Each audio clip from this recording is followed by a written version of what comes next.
السلام علیکم second year آج کا ہمارا ٹاپک 1970 کے بعد نفاذ اسلام کی طرف کیا پیش رفت ہوئی تھی۔ اب سب سے پہلے کہتے ہیں قانونی اور عدالتی نظام میں اصلاحات کون کون سی کی گئی۔ ملک میں سب سے پہلے کہتے ہیں اسلامی تعزیرات کا نفاذ کیا گیا کہ اسلامی سزائیں دی جائیں گی جن میں حدود آرڈیننس کے ذریعے زنا، چوری، تہمت لگانا اور شراب نوشی کے لیے اسلامی سزائیں نافذ کی گئی۔ دوسرے نمبر پہ تھا اسلامی تعزیرات کے عملی نفاذ کے لیے وفاقی سطح پر وفاقی شرعی عدالت اور نچلی سطح پر بھی شرعی عدالتوں کا قیام عمل میں لایا گیا اور ان میں اعلیٰ شہرت رکھنے والے ججوں کا تقرر کیا گیا جو کہ اسلامی قانون سے بخوبی واقف اور ماہر تھے۔ عدالتوں کا جو طریقہ تھا غیر اسلامی روایات کا خاتمہ ہوا کہ جو شرعی عدالتیں بنائیں اسے غیر اسلامی جو روایات تھیں ان کا خاتمہ ہو گیا۔ اسلامی قوانین کے نفاذ کے لیے کیا کیا انہوں نے تربیت یافتہ عملے کی ضرورت تھی، تو اس کے لیے کیا ہوا کہ اسلام آباد میں اسلامی یونیورسٹی اور شریعت فیکلٹی کا انتظام کیا گیا کہ اگر آپ لوگ کو قرآن و سنت کے متعلق نہیں پتہ تو پھر اس کے مطابق ایک پوری بنائی گئی ان کے لیے پوری یونیورسٹی اور فیکلٹی کا قیام عمل میں لایا گیا تاکہ کوئی بھی ایسا جو ہے قانونی فیصلہ جو ہے نہ ہو سکے جو کہ اسلام کے منافی ہوگا۔ دوسرے نمبر پہ کہتے ہیں اقتصادی اصلاحات۔ 20 جون 1980 کو زکوٰۃ آرڈیننس کا نفاذ کیا گیا۔ اس کے تحت زکوٰۃ اور عشر کی وصولی کے انتظام ہوئے، مختلف سطح پر زکوٰتی کمیٹیاں بنائی گئیں۔ یعنی یہ کہتا اس طرح سے تھا کہ پہلے جو تھا کہ یہ لیتی تھی زکوٰۃ دی جاتی تھی تو یہ تھا اس کا کوئی اتنا خاص اثر نہیں پڑ رہا تھا کہ دیکھیے اگر وہی بات ہے کہ کوئی بندہ 200 دے رہا ہے، کوئی 400 دے رہا ہے، تو پھر اس طریقے سے یہ ہے کہ اگر کوئی جس کو مل بھی رہی ہے تو اس کی کوئی ضرورت نہیں پوری ہو رہی، تو پھر انہوں نے کیا ضیاء الحق نے کیا کہ زکوٰۃ کمیٹیاں بنائی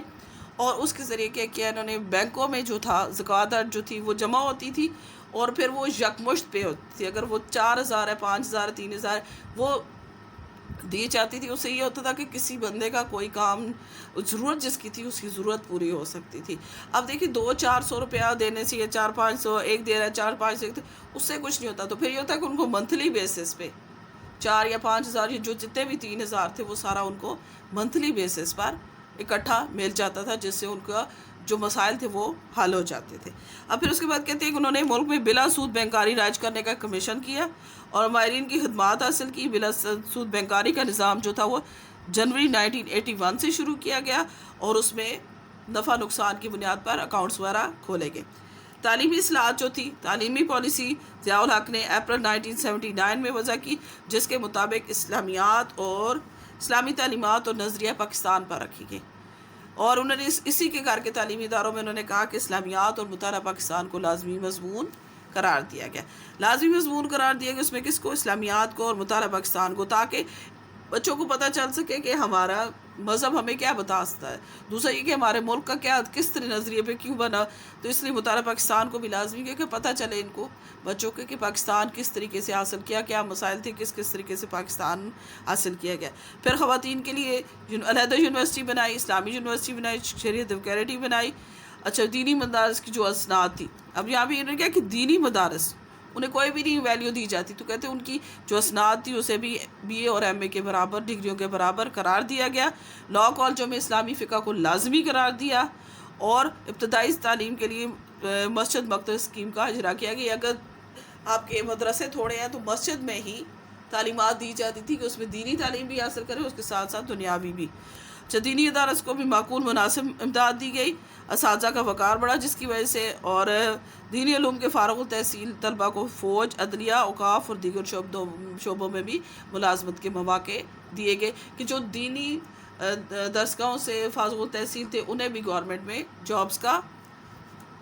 دے دی گئی۔ پھر معاشرتی اصلاحات تھی، مختلف کمیٹیاں بنائی گئی، مکاتب و فکر کے علماء پر مشتمل صدارتی مشاورتی بورڈ بھی قائم کیا گیا کہ علماء کو بھی حکومتی سرگرمیوں میں شامل کیا گیا اور انہوں نے کہا کہ جو بھی اگر مسائل ہیں ان کے متعلق جو ہے کہ آپ لوگ اپنی رائے دیں گے تاکہ ہمیں پتہ چل سکے کہ کون سی چیز ایسی ہے جو اسلام کے منافی جا رہی ہے تو ہم اس کو سدباب کر سکے۔ اس کے لیے ایک صدارتی مشاورتی بورڈ قائم کیا گیا۔ نمبر 2 پہ انہوں نے کیا کیا کہ سرکاری اداروں میں ظہر کی نماز جو ہے جتنے بھی سرکاری ادارے ان میں باجماعت ادا کی جائے گی۔ پھر رمضان اور مبارک کے احترام کے لیے انہوں نے کہا کہ رمضان کے دوران کوئی شخص بھی جو ہے روڈ پر یا سر عام کھاتا پیتا نظر نہ آئے، اس کے لیے پھر احترام رمضان آرڈیننس جاری کیا گیا کہ رمضان کی بے حرمتی کوئی نہیں کرے گا، اور اگر کوئی کرتا نظر آئے گا تو اسے سر عام کوڑوں کی سزا سنائی جائے گی۔ پھر اس کے ساتھ انہوں نے کیا کہ ریڈیو ٹیلی ویژن سے باقاعدہ طور پر اذان نشر کرنے کا اہتمام کیا گیا کہ ریڈیو سے یا ٹیلی ویژن سے اگر نماز کا ٹائم ہو رہا ہے، اذان کا ٹائم ہے، تو باقاعدہ اذان نشر کی جائے گی۔ اس کے علاوہ انہوں نے کہا کہ خلفائے راشدین اور اہل بیت کی شان میں گستاخی قانوناً جرم ہوگی، کہ کوئی بھی شخص خلفائے راشدین 4 پائس کیلف اور اس کے علاوہ اہل بیت میں حضرت محمد صلی اللہ علیہ وسلم آ جاتے ہیں، حضرت امام علی ہے، حضرت بی پاک فاطمہ ہے، حضرت امام حسن ہے، حضرت امام حسین ہے، یہ آپ کے اہل بیت ہیں۔ یہ جو ہے، اور خلفائے راشدین میں حضرت ابوبکر صدیق، حضرت عمر فاروق، حضرت عثمان غنی اور حضرت علی شامل ہیں، ٹھیک ہے۔ تو انہوں نے کہا کہ ان کی شان میں گستاخی کو قانوناً جرم قرار دیا گیا، کہ جو بھی ان کو کرے گا، ان کی شان میں گستاخی کرے گا تو اسے اس کی سزا ضرور ملے گی۔ رشوت، بدعنوانی اور نااہلی کا خاتمہ کرنے کے لیے وفاقی سطح پر محتسب اعلیٰ، چیک اینڈ بیلنس کے لیے محتسب اعلیٰ کا تقرر کیا گیا کہ وہ رشوت ہے، بدعنوانی ہے یا نااہلی ہے، تو ان کا خاتمہ کرنے کے لیے انہیں محتسب اعلیٰ کا تقرر کیا۔ اور اس کے علاوہ کہا کہ ہر قسم کا جو غیر اسلامی اور نظریہ پاکستان کے مخالف جتنا بھی لٹریچر ہے، جو بھی اشاعت کی جائے گی جو غیر اسلامی ہوگی تو اس کی فروخت پر پابندی لگا دی جائے گی۔ ٹھیک ہو گیا جی، ان کی معاشرتی اصلاح تھی۔ اب آ جاتی ہیں جی صدر ضیاء الحق کی ذرائع ابلاغ کی اصلاح۔ اچھا جی، انہوں نے کہا کہ ریڈیو ٹیلی ویژن پر اسلامی تشخص کے لیے کیا کیا کہ غیر اسلامی پروگرام کو، بہت سے ایسے پروگرام تھے انہیں غیر اسلامی قرار دے کر ان پر پابندی عائد کر دی گئی۔ ریڈیو اور ٹیلی ویژن سے قرآن پاک اور عربی زبان کی تعلیم کا اہتمام کیا گیا، اور ابھی بھی آپ لوگ دیکھیں گے کہ تقریباً آپ لوگ اگر دیکھتے ہیں تو 5 ساڑھے 5 کے ٹائم پہ پی ٹی وی بھی اگر دیکھیں تو وہاں پر باقاعدہ طور پر قاری حضرات آتے ہیں جو بچوں کو قرآن پاک پڑھاتے ہیں۔ اچھا جی، اور مارننگ میں بھی اگر آپ دیکھیں تو پی ٹی وی کو اگر آپ دیکھیں تو اس میں ابھی بھی قرآن پاک کی تلاوت باقاعدہ طور پر ہوتی ہے۔ اس کے علاوہ پہلی دفعہ حج جو تھا وہ پاکستان ٹیلی ویژن پر دکھانے کا اہتمام کیا گیا، کہ جنرل ضیاء الحق کے دور میں پہلی دفعہ یہ ہوا کہ حج کی جو تقریبات جتنی بھی اس کی تقریبات اسلامی وہ باقاعدہ طور پر ٹیلی ویژن پر ٹیلی کاسٹ کی گئی۔ اچھا جی، 1988 میں کہتے ہیں ملک میں جمہوری نظام کی بحالی کے لیے نفاذ اسلام کی طرف پیش رفت جاری رہی۔ مئی 1991 میں پارلیمنٹ نے شریعت بل کی منظوری دی اسلامی اصولوں کے دائرے میں، جس کے مطابق لایا گیا، اور اس کا کام یہ تھا کہ پاکستان میں ایک فلاحی جمہوری اور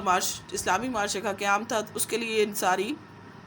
کوششیں کی جا رہی تھی، اور اس کے لیے کہ اسلامی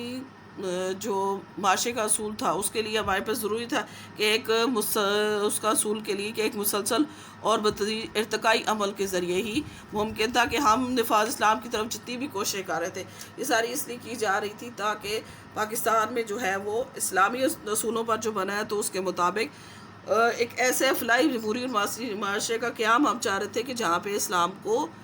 کا عمل دخل زیادہ ہو اور وہ ایک سچے معنوں میں ایک اسلامی اسٹیٹ بن کر ابھرے۔ اوکے بچے، اللہ حافظ۔